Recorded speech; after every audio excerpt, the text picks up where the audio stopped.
धनु राशि वालों, स्वागत है आप सभी का धनु राशि भिंड यूट्यूब चैनल में।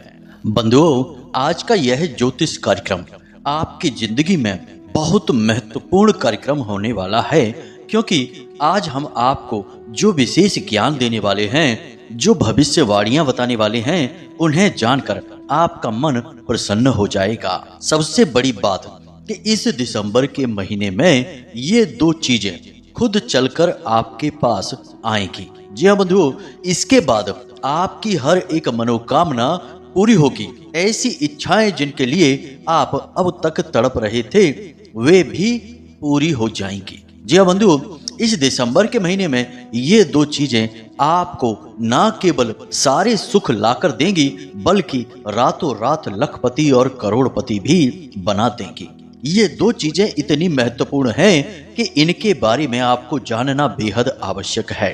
किस समय पर और कहां पर ये चीजें आपको मिलेंगी, इनका सही समय क्या होगा, और सबसे महत्वपूर्ण बात कि ये दो चीजें कौन सी हैं और किस प्रकार से ये आपके जीवन को प्रभावित करेंगी। कुल मिलाकर कई प्रकार के प्रश्न आपके मन में इन दो चीजों के लिए उठ रहे होंगे, तो सारे प्रश्नों के जवाब आपको आगे इस कार्यक्रम में मिलने वाले हैं।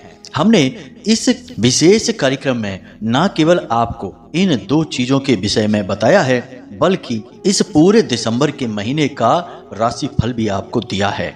साथ ही साथ बनने वाले कुछ भयंकर नकारात्मक योगों के विषय में भी आगे आपको बताया है, और कुछ ऐसी कार्य हैं, ऐसी चीजें हैं जिन्हें आपको इस दिसंबर के महीने में बिल्कुल भी नहीं करना है और ना ही छूना है, ताकि आप अपने जीवन में कोई अनावश्यक दुख तकलीफ को आकर्षित ना कर बैठें।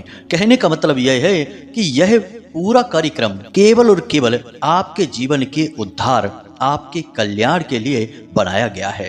अंत में हमने आपको एक बेहद शक्तिशाली उपाय भी बताया है, जिसे आपको केवल एक बार करना है। केवल एक बार आप इस उपाय को करेंगे और देवताओं की शुद्ध सकारात्मक ऊर्जा आपके साथ चलने लगेगी। आपके जीवन से हर एक दुख और नकारात्मकता को काट डालेगी। यह इतना शक्तिशाली उपाय है कि इसके विषय में लोग यूं ही किसी को नहीं बताते हैं, पैसे लेकर ही बताते हैं। उनके व्यापार का माध्यम है यह उपाय, लेकिन हम आपको इस उपाय को यूं ही माता रानी की सेवा में समर्पित करेंगे। तो कहने का मतलब यह है कि आज इस कार्यक्रम को आपको पूरा देखना है, अंत तक देखना है, और हर एक बात को बारीकी से समझना है, क्योंकि ये सारी बातें केवल और केवल आपके जीवन के उद्धार और बदलाव के लिए बनाई गई हैं। तो चलिए आज के इस महत्वपूर्ण कार्यक्रम को माता रानी का नाम लेकर शुरू करते हैं। कमेंट बॉक्स में पूरे प्रेम और भाव के साथ लिख डालिए, जय मां भद्रकाली कृपा करो। माता रानी निश्चित तौर पर आपके ऊपर कृपा करेंगी, आपका कल्याण करेंगी। बंधुओं, एक बात और कि आप लोगों के विशेष निवेदन पर हमने कुंडली विश्लेषण का कार्य प्रारंभ कर दिया है। यह कोई साधारण कार्य नहीं है। इस कार्य में विशेष तौर पर आपके ग्रह गोचरों का, आपके जीवन में आ रहे कष्ट और परेशानियों के कारणों का निराकरण तो किया ही जाएगा, साथ ही साथ आपको कुछ ऐसे दिव्य और वैदिक शक्तिशाली उपाय भी बताए जाएंगे जो स्वयं हमारे जीवन के अनुभवों और साधनाओं के विशेष प्रयासों के बाद प्राप्त ज्ञान पर आधारित हैं। यानी कि इन उपायों को करने से न केवल आपके जीवन में सकारात्मक लहर दौड़ेगी, साथ ही साथ माता रानी की सीधी कृपा, अनुकंपा प्राप्त होने लगेगी। तो मतलब यह है कि आप अपनी कुंडली का श्रेष्ठ विश्लेषण करवा सकते हैं, दुखों का कारण जान सकते हैं, और उनके निवारण हेतु शक्तिशाली उपाय भी जान सकते हैं, जो केवल और केवल आपके लिए बने होंगे, आपके जीवन को प्रभावित करेंगे। तो इसके लिए वीडियो में दिखाए जा रहे नंबर पर आप कॉल कर सकते हैं और अपने कुंडली विश्लेषण का कार्य करवाकर जीवन को सुखी बना सकते हैं, भागवतमय और ईश्वरमय बना सकते हैं। बंधुओं, एक बात यहाँ पर हम आपको बता दें कि जीवन का उद्देश्य केवल सुखों को प्राप्त करना नहीं होना चाहिए। जीवन में केवल सुख प्राप्त करना और सभी सुखों को भोगते हुए इस संसार से चले जाना जीवन का लक्ष्य नहीं है। यह कार्य तो बहुत ही निम्न स्तर के जीव भी कर लेते हैं। एक बंदर को देखिए, जो जंगल में रहता है, पेड़ों पर पके पके फल खाता है और यहाँ से वहाँ घूमता रहता है, पूरा आनंद भोगता है जीवन का और उसके बाद इस संसार को छोड़कर चले जाता है। और ऐसे ही यदि आप और हम भी केवल सुखों की तलाश में रहेंगे और सुख प्राप्त होते ही उन्हें भोग कर इस संसार से चले जाएंगे तो क्या हमारे जीवन में और एक बंदर के या पशु के जीवन में कोई फर्क रह जाएगा? नहीं। हमारा अध्यात्म, हमारी पद्धति यह कहती है कि हमारे इस संसार में आने का कोई महत्व है, कोई कारण है। इसका प्रमाण यह है बंधुओं कि बाबा तुलसीदास ने रामचरितमानस में भी इस विचार को प्रस्तुत किया है कि बड़े भाग मानुष तन पावा, सुर दुर्लभ सब ग्रंथ ही गावा। यानी कि बहुत ही भाग्यवान होते हैं वो लोग जिन्हें यह मनुष्य देह प्राप्त होती है। और इसका व्याख्यान और इसका वर्णन तो तमाम ग्रंथों में बताया गया है। तो कहने का मतलब यह हुआ कि केवल सुखों को भोगना हमारा लक्ष्य नहीं है। हमारा लक्ष्य है ईश्वर की प्राप्ति, उस परम शक्ति की पहचान करना, स्वयं की पहचान करना कि हम कौन हैं। हम यह मृत मिट्टी से बना हुआ शरीर नहीं है। हम इस संसार को देखने वाले हैं, यह संसार नहीं है, इस संसार का हिस्सा नहीं है। इस संसार का हिस्सा तो यह देह है, यह शरीर है जो यहीं रह जाना है। हम तो इस संसार को देखने वाले, इसके अंदर छिप कर बैठे हुए हैं। तो हम कौन हैं, बस इसी की पहचान करना। क्योंकि जब हम स्वयं को जानेंगे तो हम उस परम तत्व ब्रह्म को भी जानेंगे, और जब हम उसकी पहचान कर लेते हैं तो हम उसमें लीन हो जाते हैं। बंधुओं, जब हमें कहीं का मार्ग पता चल जाता है तो फिर उस मार्ग पर चलना सुगम हो जाता है। जब हमें ईश्वर तत्व का ज्ञान हो जाता है तो उसको प्राप्त करना भी हमारे लिए आसान हो जाता है। और उसी परम तत्व में विलीन होना, उसी एक बड़े दीपक जिसकी ज्योति बनकर हमारे मन में, हमारे शरीर में जल रही है, जो हमारी आत्मा है, वह उसी दीपक में समाहित हो जाए, यही इस जीवन का लक्ष्य है और उद्देश्य है।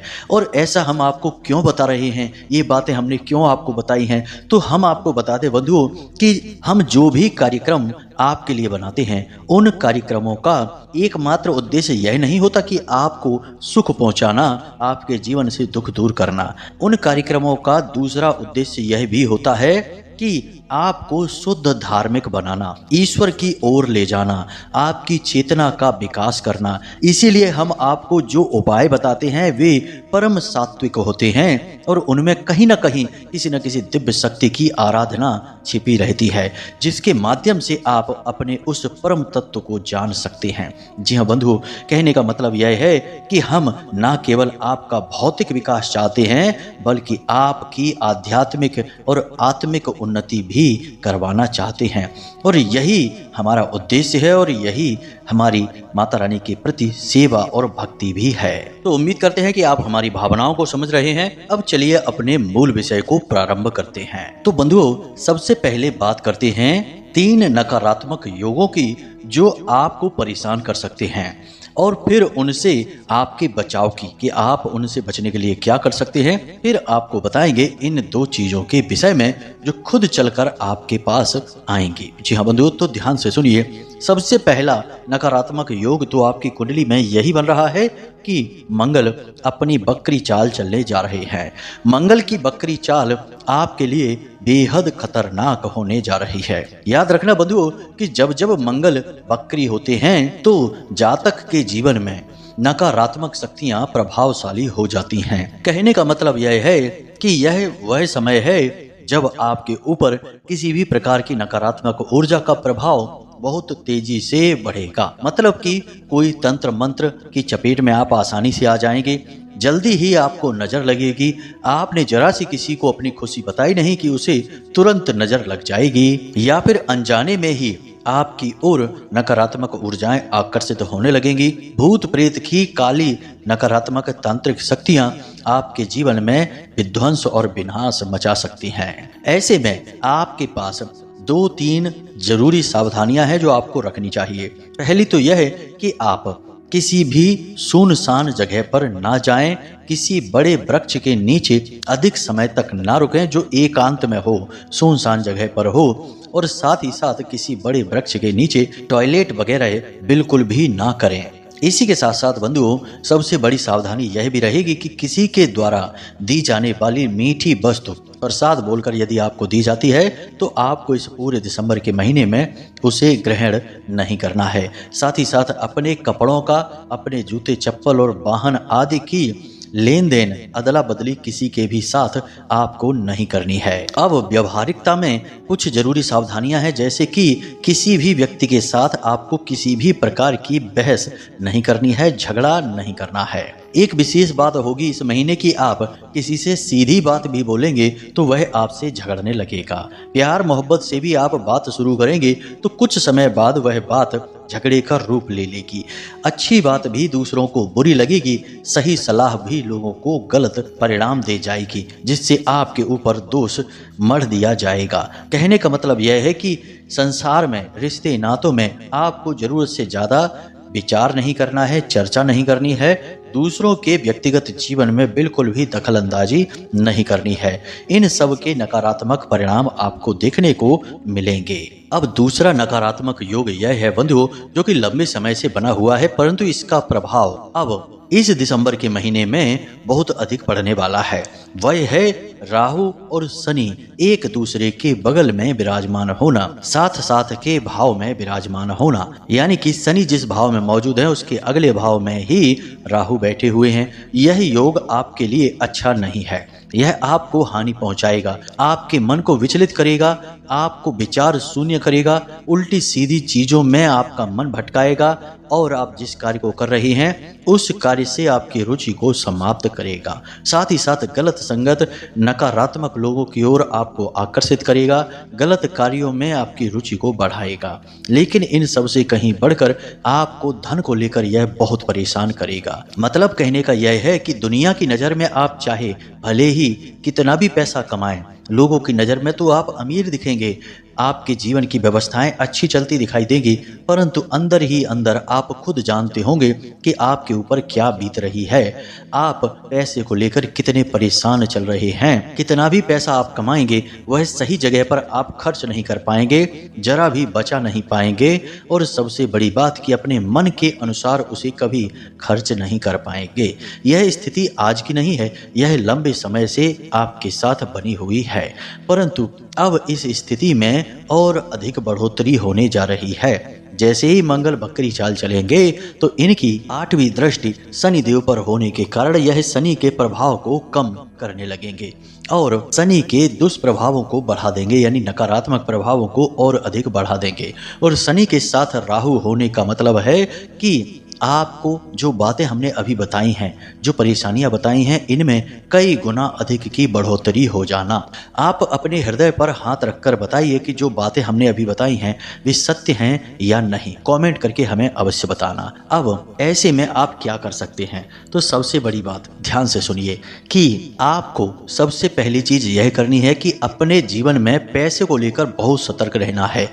किसी को भी इस पूरे दिसंबर के महीने में एक भी रुपया उधार नहीं देना है, चाहे कोई कितनी ही परेशानी बताए, मुसीबत बताए, आपको एक भी रुपया उधार नहीं देना है। और यदि उधार दे दिया तो उस पैसे को भूल जाना है, उसके बारे में विचार नहीं करना है, वह अब लौट कर नहीं आएगा। दूसरा, आप कितना पैसा कमाते हैं, कितना खर्च करते हैं, इसका सही सटीक आकलन करके रखिए। हमेशा सही हिसाब करिए। हर बात में पैसे की आवक और जावक को सही तरीके से जोड़िए और यह पता लगाने की कोशिश करिए कि कहाँ आपका पैसा बिना जरूरत के जा रहा है। जी हाँ बंधुओं, कई बार आप ऐसी जगहों और चीज़ों पर पैसा खर्च कर देते हैं जिसके बारे में आप सोचते हैं कि आपने यह किया ही क्यों। बाद में आपको ना तो उन चीज़ों का कोई प्रयोग समझ में आता है और ना ही आवश्यकता समझ में आती है। बस आप जोश में आकर, भावनाओं में आकर पैसा खर्च कर देते हैं। बाद में आपको लगता है कि आपने यूं ही पैसे डाल दिए, इसका तो कोई खास उपयोग भी नहीं हुआ। तो अब ऐसी स्थिति से आपको बचना है। बहुत ही गहराई से, अत्यधिक जरूरत हो तभी पैसे को खर्च करना है, विचारशील बनना है रुपए पैसे के मामले में। तीसरा यह है कि किसी भी उत्सव में, किसी भी समारोह में या किसी भी विशेष कार्य में जहां आपका पैसा अधिक खर्च हो सकता है, आपकी स्वयं की तैयारी में या किसी अन्य तरीके से, वहां पर आपको बहुत ज़्यादा सतर्क रहना है। यही वो अवसर होते हैं जो आपको पैसे को लेकर निचोड़ डालते हैं। आपकी सारी जमा पूंजी, आपका पैसा, आपकी सेविंग सब हिल जाती है, इतना पैसा खर्च हो जाता है। खास तौर से जब आपके खास रिश्ते नातों में ही कोई विशेष बड़ा उत्सव है, जैसे विवाह संबंध वगैरह हैं, ऐसे उत्सव में जब आप शामिल होना चाहेंगे तो आपकी बहुत ज़्यादा खर्चा होगा इस महीने में विशेष तौर पर। तो आपको सतर्क रहना है और फिर से हम वही कहेंगे कि अपने खर्चों को नियंत्रित करने की कोशिश करना है। ऐसा नहीं है कि इस महीने आपकी आवक नहीं होगी, इस महीने आपकी आवक होगी, अच्छी ही होगी, क्योंकि बुध और सूर्य की युति बनी हुई है और सूर्य और गुरु का समसप्तक योग बना हुआ है, जो आपको अच्छे धन लाभ कराएगा, रुपए पैसे की बढ़त कराएगा। लेकिन पैसे के खर्चे को आप संभाल नहीं पाएंगे। यह स्थिति यानी पैसा खर्च होने की स्थिति आपके नियंत्रण से बाहर होगी। बस यहीं पर आपको लगाम कसनी है। अब तीसरी स्थिति जो नकारात्मक बन रही है कि शनि से पहले शुक्र का मौजूद होना। जी हाँ बंधुओं, जिस भाव में शुक्र हैं उससे ठीक अगले भाव में शनि देव का गोचर, यह आपके शुक्र को कुछ नकारात्मक बनाता है, खास तौर से पुरुषों के लिए।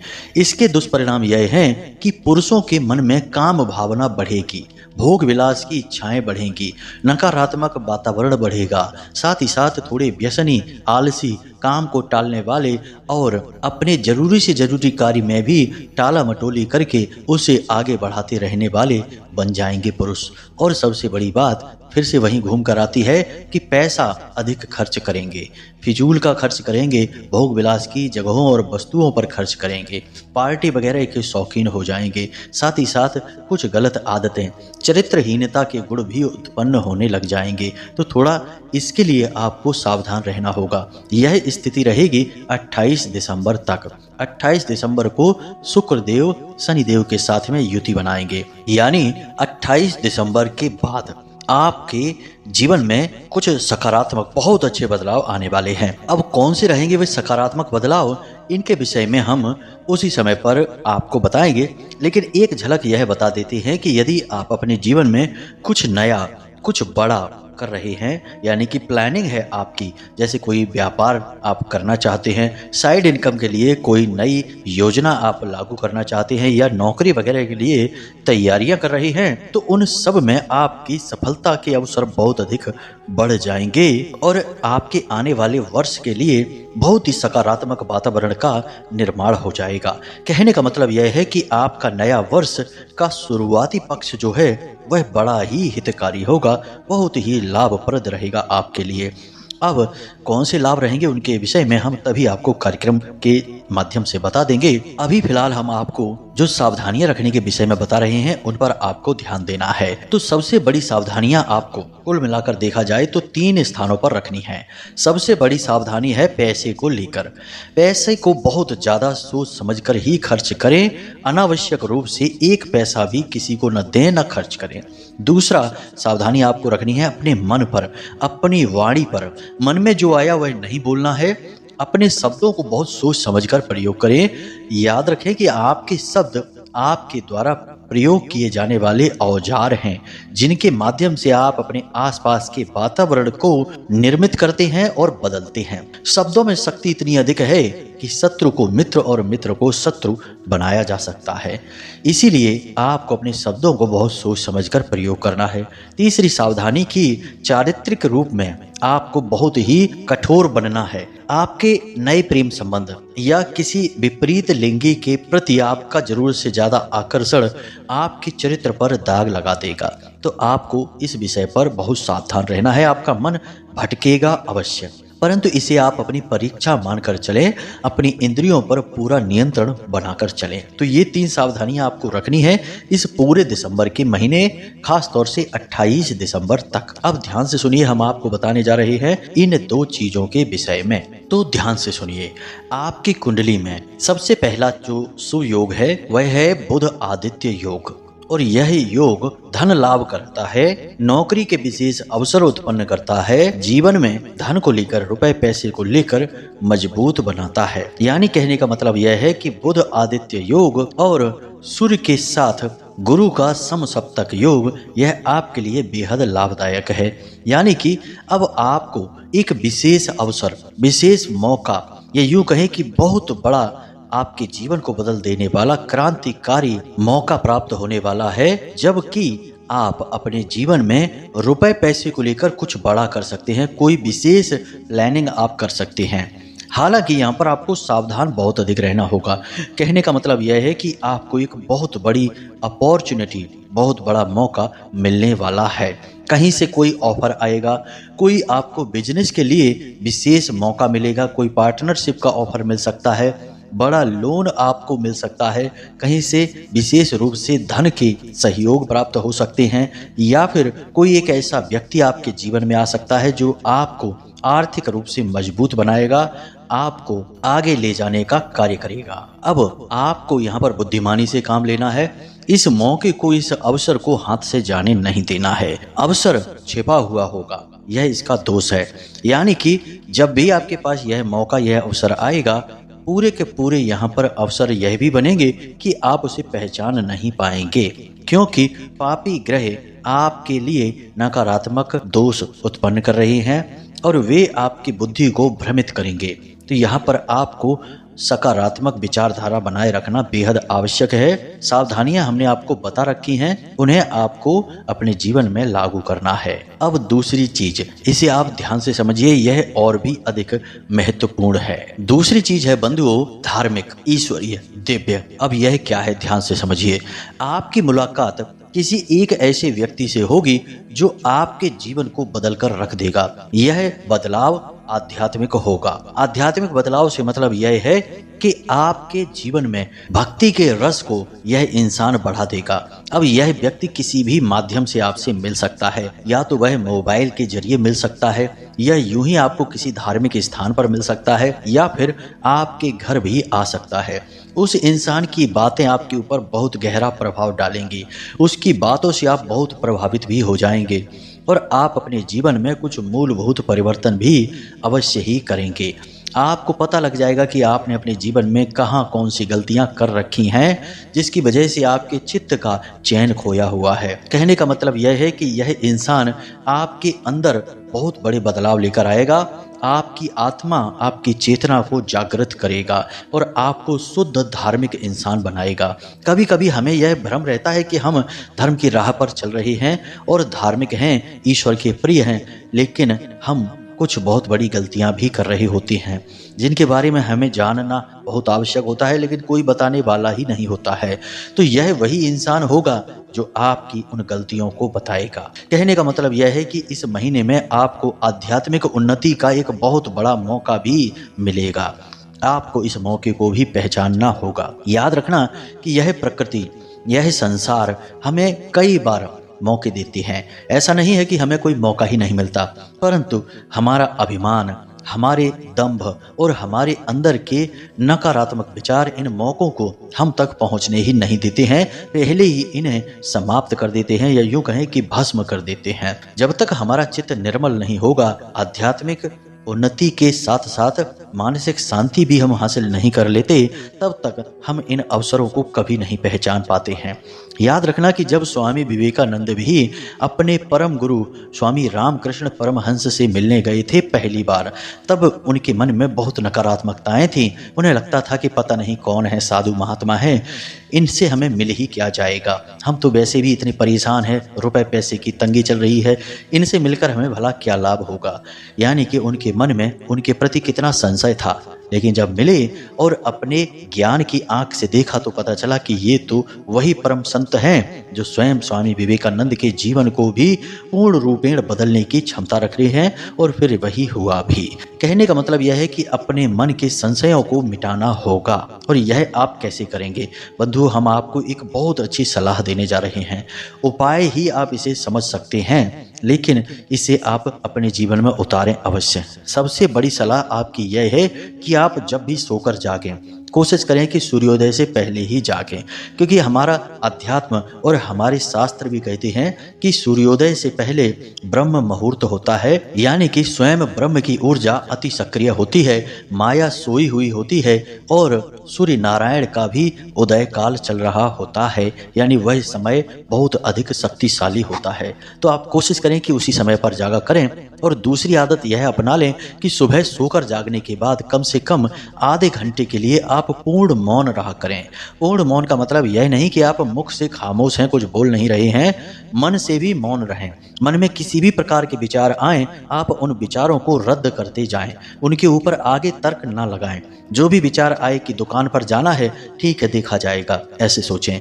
कोई भी विचार आए जैसे कि किसी से पैसे उधार आने हैं, अभी तक उसने दिए नहीं हैं, तो मन में सोचना है देखा जाएगा, अभी नहीं। ऐसे करते करते एक दिन, यानी शुरू में तो नहीं होगा लेकिन कुछ दिनों के अभ्यास के बाद आप आधे घंटे के लिए पूर्ण मौन रहना सीख जाएंगे। और हम आपको कहते हैं गारंटी के साथ कि जिस वक्त आप पूर्ण मौन केवल आधे घंटे के लिए सुबह के समय अपना लेंगे, जीवन में उतार लेंगे, आपको इतनी गजब की शांति का एहसास होगा कि एक झोपड़े में भी रहकर आप दुनिया के सबसे खुश इंसान होंगे। और रही बात चीज़ों की, भौतिक वस्तुओं की, तो वे तो आपके जीवन में बहुत अधिक मात्रा में आएंगी ही, क्योंकि आपकी चेतना स्वयं उन्हें खींचकर आपकी ओर लेकर आएगी। तो आप इस एक आदत को अपने जीवन में अवश्य उतारें और केवल 7 दिन बिना किसी सोच विचार के, मन मार के ही सही, इस क्रिया को करते रहें। फिर हमें अवश्य फ़ोन करके बताना कि गुरुजी कैसा महसूस हो रहा है। हमें विश्वास है, हम गारंटी लेते हैं कि आपकी सोच बदल जाएगी, जीवन को देखने का नजरिया बदल जाएगा। यह हमारा खुद का भी अनुभव है। हम आज भी इस आदत को अपनाकर बैठे हैं। हम जब सोकर जागते हैं सुबह ब्रह्म मुहूर्त में, तो उस समय हम 1 घंटे तक किसी से एक शब्द भी नहीं बोलते हैं और ना ही मन में कोई विचार आने देते हैं।